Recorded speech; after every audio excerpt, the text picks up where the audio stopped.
നമസ്കാരം. പ്രധാന വാർത്തകൾ. പാർലമെന്റിലെ പ്രതിപക്ഷ പ്രതിഷേധം ഇരുസഭകളും സ്തംഭിച്ചു. സെനറ്റ് നാമനിർദ്ദേശം ഗവർണറെ അനുകൂലിച്ച് കെ സുധാകരൻ.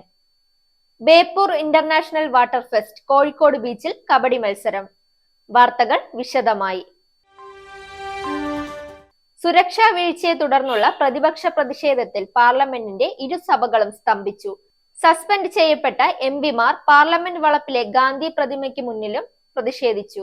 അതേസമയം പ്രതിഷേധത്തിന്റെ പ്രതിപക്ഷത്തെ വിമർശിച്ച് പ്രധാനമന്ത്രിയും രംഗത്തെത്തി.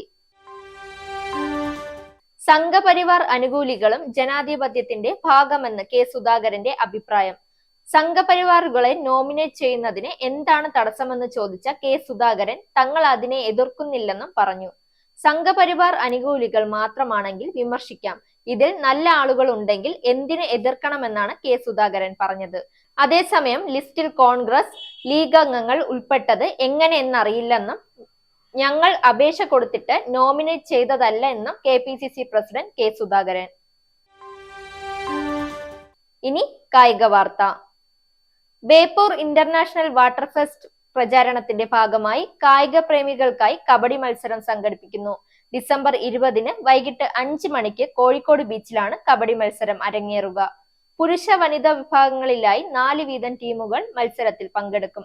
2 മത്സരങ്ങളിലെയും വിജയികൾക്ക് ഒന്നാം സമ്മാനം 8000 രൂപയും രണ്ടാം സമ്മാനം 4000 രൂപയും വീതം നൽകും. വാർത്തകൾ അവസാനിക്കുന്നു. നേരിന്റെ വാർത്തകൾ നിങ്ങളുടെ വിരൽത്തുമ്പിലെത്താനായി സാക് ന്യൂസ് ചാനൽ സബ്സ്ക്രൈബ് ചെയ്തും ഷെയർ ചെയ്തും ഒരു ശരിയായ മാധ്യമ നിലപാടിന് പോകാൻ ഞങ്ങൾ നിങ്ങളെ ക്ഷണിക്കുന്നു.